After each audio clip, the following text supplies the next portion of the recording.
वाचून विचारा वाचोने पविजे समाधाने पविजे समाधाने पविजे समाधान प्राप्त होत असतं विचारा वाचोने न पविजे समाधान देह त्रिगुणाचा बांधा माझे नाही गुण सुद्धा म्हणून भगवान परमात्म्यानं या आपल्या मनुष्यरूपी बाहुल्यामध्ये खऱ्या अर्थानं निज तत्वाचं ज्ञान घातलेलं आहे बाहुली मनुष्य देही निज ज्ञान घातले पाही नाथ महाराजांनी आपल्याला दृष्टांत दिला या मनुष्यरूपी बाहुल्यामध्ये खऱ्या अर्थानं निज तत्वाचं ज्ञान घातलेलं आहे आणि ते ज्ञान प्राप्त करण्याकरता खऱ्या अर्थानं आम्हाला हा मनुष्य देह मिळालेला आहे पशुपशुआदिकांच्या ठिकाणी केवळ भोगाचं ज्ञान आहे त्यांच्यामध्ये ज्ञानाच्या अभिंग वृद्धी आहे पण खऱ्या अर्थानं आपण माणूस म्हणून जन्माला आलो पण ते ज्ञान प्राप्त करण्याकरता भगवान परमात्म्यानं बुद्धी तुम्हाला माणसाला दिलेली आहे म्हणून याच देहामध्ये आपल्याला भगवान परमात्म्याची प्राप्ती करून घेता येते एका क्षणाचा विचार करा काय विचार करा एखाद्या बापानं आपल्या मुलीचं लग्न केलं आणि त्या मुलीला बाप सांगत असतो बाबा तुला एकदा लग्न करून तिकडे सासरी पाठवलंय ना तू मेली तरी परत इकडे यायचं नाही तो बाप त्या मुलीला सांगत असतो पण मुलगी म्हणत असते मी जाणारच नाही बाबा पण ज्या वेळेला तो बाप आपल्या अंतकरणापासून त्या मुलीला सांगत असतो अगं या समाजामध्ये मला मान खाली घालायची पाळी आहे तुझं लग्न झाले तू सासरी गेलंच पाहिजे ज्या वेळेला ती मुलगी आपल्या बापाच्या गळ्यामध्ये पडून रडते आणि सासरी जाते आणि सासरी गेल्यानंतर तिथं अतिशय आपल्या प्रपंचामध्ये रमत असते आणि ज्या वेळेला माहेरून फोन येतो की बाबा ज्या बापानं त्या मुलीला सासरी पाठवलेलं असतं त्याच मुलीला फोन येतो की बाबा तुझे वडील शेवटची घटका मोजताय तुला भेटायला तुझ्या वडिलांनी बोलवलेलं आहे ती मुलगी म्हणते आता मी येणार नाही मी माझ्या प्रपंचामध्ये मला गुराढोरांच्या दारा आहेत पोरांची शाळा आहे प्रपंच आहे मला माझ्या मिस्टरांचे डबे करून द्यावे लागतात ते नोकरीला जातात सगळी जबाबदारी माझ्यावरती आहे इतकी ती प्रपंचामध्ये रममान होत असते पण खऱ्या अर्थाने ज्या वेळेला फोन येतो त्यावेळेला ती म्हणते आता जरी बाबा गेले तरी मला पत्र पाठवा मला फोन करा मी 10व्याला येईन एक वेळ ती मुलगी जायला नाही म्हणत होते पण तीच मुलगी परत बाप शेवटच्या घटका मोजायला लागला तरी परत यायला नाही म्हणत होते म्हणजे तिने जन्मभर विचार केला एका क्षणाचा विचार केला नाही पूर्वीच्या काळामध्ये जुन्या काळामध्ये बघा ज्या वेळेला मुलगी सासरला जात असताना पूर्वीच्या काळामध्ये जुन्या बैलगाड्या होत्या ती मुलगी जर सासरला चालली असेल तर तिचं तोंड कुठं असायचं आणि तीच मुलगी जर माहेरला चालली असली तर तिचं त्या बैलगाडीत तोंड कुठं आणि आताच्या कलियुगामध्ये बुलेटचा जमाना निघाला ती एका बाजूला तोंड करून बसत असते ती कुठे चालली कुणाला सांगता येत नाही पूर्वीचा काळ होता मुलगी जर माहेरला चालली असली तर पुढं तोंड करून बसायची पण सासरला जर चालली असली तर माग तोंड करून बसायची कन्या असा सूर्याशी जाय मागे परतोनी पाहे तैसे झाले माझ्या जीवा केव्हा भेटसे केशवा तसं होई मनुष्य देही निज ज्ञान घातले पाहि निज तत्वाचं ज्ञान या मनुष्यरूपी बाहुल्यामध्ये घातलेलं आहे आणि ते ज्ञान प्राप्त करण्याकरता खऱ्या अर्थानं आपल्याला संतांची गरज आहे बघा पूर्वी ज्या वेळेला रावणानं सीतेला चोरून नेलं त्यावेळेचा प्रसंग आहे सीतेच्या शुद्धीकरता 5 जण चालले नळ नीळ जांबुवंत सुग्रीव आणि हनुमंतराया हे 5 जण सीतेच्या शुद्धीकरता चाललेले आहेत सीतेला शोधून आणण्याकरता चाललेले आहेत पण समुद्राच्या काठावरती जाऊन बसल्यानंतर सगळ्यांच्या हातपाय असे गळल्यासारखे झाले 400 कोस लांब म्हणजे 1200 किलोमीटर अंतर उल्लंघन करायचं आणि मग सीतेचा शोध करायचा आणि मग सीतेला घेऊन यायचं मारुतराया सुद्धा थोडा वेळ स्तब्ध झाले आणि मारुतरायांना असा प्रश्न पडला एवढा मोठा 400 कोस म्हणजे जवळजवळ 1200 किलोमीटरला शोधायचं आणि इकडे घेऊन यायचं खऱ्या अर्थानं हे आपल्या बुद्धीच्या पलीकडचा विचार आहे मग त्यावेळेला जांबुवंतरायांनी मारुतरायांना आठवण दिली अहो म्हणले मारुतराया तुमच्यामध्ये आकाश भेदन करण्याची शक्ती आहे उड्डाण करण्याची शक्ती आहे पण ती कशी आहे, सुप्त आहे. ज्या वेळेला मारुतराया लहान होते, म्हणजे लहानपणातच जने, लहानपणी जने सूर्या ते गिळले. मारुतरायांनी लहानपणातच सूर्याला गिळायला चाललेले होते. जवळजवळ कितीतरी 99,000 योजन सूर्यमंडल वर आहे. 99,000 गुणिले 3 तुम्ही गणित करा आणि किती अंतर आहे. त्या अंतरावरती मारुतराया सूर्याला गिळण्याकरता गेले. त्यावेळेला इंद्राने मारुतरायांच्या वरती वज्रास्त्र चालवलं आणि वज्रास्त्र चालवल्यानंतर मारुतराया मूर्छित होऊन खाली पडले. आणि खाली पडल्यानंतर त्यावेळेला वायू देवतेनं संप पुकारला. मारुतरायांचे वडील हे वायू देवता, त्या वायू देवतेनं संप पुकारला. तो संप आत्ताच्या संपासारखा नव्हता. वायुदेव म्हणजे कोणामध्येही श्वासच करणार नाही असा वायू देवतेनं संप पुकारला. मग मारुतरायांनी ज्या वेळेला मारुतराय मूर्छित होऊन पडले त्यावेळेला सगळ्या देवतांनी संप पुकारला. वायू देवतेला इंद्रदेव शरण आले. म्हणले, हे वायुदेवा, आम्ही तुमच्या चरणावरती शरण येतो, दंडवत घालतो, पण तुम्ही कोणाचा श्वास रोखू नका. अहो म्हणले, लहान वयात माझ्या मारुतीवरती तुम्ही वज्रास्त्र चालवलं, हे धर्मनीतीच्या शास्त्राच्या विरोधात आहे आणि खऱ्या अर्थानं मारुतरायांना तुम्हाला पुन्हा शुद्धीवरती आणावं लागल.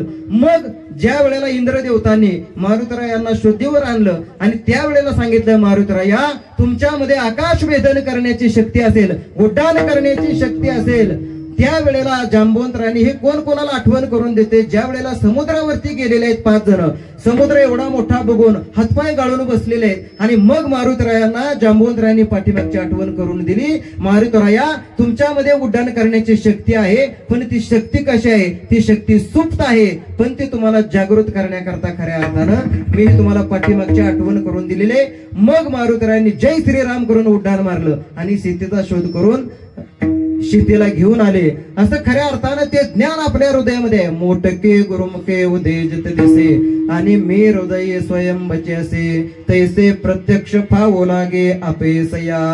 या हृदयामध्ये खऱ्या अर्थानं ज्ञान आहे, पण ते कसं आहे, मोटके गुरुमुखे उदेजत दिसे आणि मी हृदय स्वयंभची असे, तैसे प्रत्यक्ष पावो लागे अपेसया. ते ज्ञान आहे, पण कसं आहे, ते करण्याकरता आपल्याला संतांची गरज आहे. एखाद्या शेतकऱ्यानं आपल्या विहिरीवरती मोटार बसवली. जुन्या काळामध्ये, आता ह्या 5-10 वर्षामध्ये वरच्या मोटारी आलेल्या आहेत. त्यावेळेला पाण्यातल्या मोटारी आता आल्या, त्यावेळेला सगळ्या वरच्याच मोटारी. ती मोटार आणून विहिरीवरती बसवायची, फुटबॉल त्याला जोडायचा, त्या पाईप मध्ये पाणी भरायचं. नवीन असेपर्यंत ते काय फुटबॉल पाणी सोडत नाही, पण एकदा जुनं झालं की शेतकऱ्याच्या लक्षात येतं, बटन दाबल्यानंतर पाणी वर येत नाही. मग ते विहिरीमध्ये पाणी आहे म्हणून त्या पाईप मध्ये पाणी भरतोय का मोटार पाईप मधनं पाणी बाहेर येत नाही म्हणून भरतोय? कारण तो पंप ना दुरुस्त झालाय, त्या पाईप मधनं पाणी सोडलेलं आहे, फुटबॉलनं पाणी सोडलेलं आहे. 2 बादल्या पाणी त्या पाईप मध्ये भरतो आणि लक्षावधी बादल्या पाणी बाहेर त्या मोटार मधून बाहेर येतं. तसं या कानरूपी पाईप मधून, या हृदय रूपी विहिरीमध्ये एकदा का आपलं ज्ञान प्रकट झालं की संत महात्मे त्या ज्ञानाला धक्का स्टार्ट करत असतात. म्हणून खऱ्या अर्थानं आपण संतांना शरण जाणं गरजेचं आहे. त्या संतांच्या आपल्यावरती उपकार आहेत. संत महात्मे जन्माला आले ते आपल्यावरती उपकार करण्याकरता. येथे उपकारासाठी आले गरजा वैकुंठी. म्हणून खऱ्या अर्थानं संत महात्मे आपल्याला सतत जागे करत असतात. बाबा, आता जागा रे भाई, जागा रे भाई, जागा रे भाई, आता जागा रे भाई, आता जागा रे भाई, आता जागा रे भाई, आता जागा रे भाई, आता जागा रे भाई.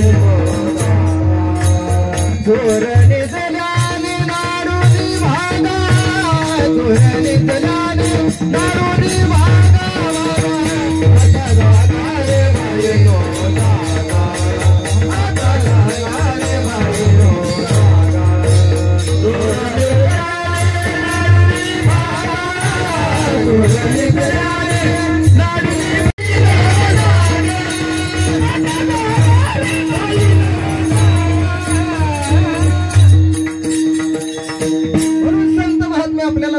माग करत असतात. आता जागा रे बाईनो जागा, चोर निजल्याने नाडोने भागा. मग ते ज्ञान हृदयामध्ये आपल्या प्रगट करण्याकरता खऱ्या अर्थानं भगवान परमात्म्यानं आपल्याला बुद्धी दिलेली आहे, आपल्याला हा मनुष्य देह दिलेला आहे. पण आपण जन्माला आल्यानंतर सतत आपण मी वासुदेव तत्वानं आपण खऱ्या अर्थानं विचार करणं गरजेचं आहे. मी तो वासुदेव तत्वता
करावा विचार तरावया पार भव सिंधू. मग ह्या संसाराला समुद्राची उपमा तो गोबऱ्याने दिली. तर समुद्रासारखा असणारा जो प्रपंच आहे त्या प्रपंचामध्ये आपण न गुंतता हे आपलं मन जे आहे ना ते भगवान परमात्म्याच्या चरणाशी लावायचं. गोविंद गोविंद मनाला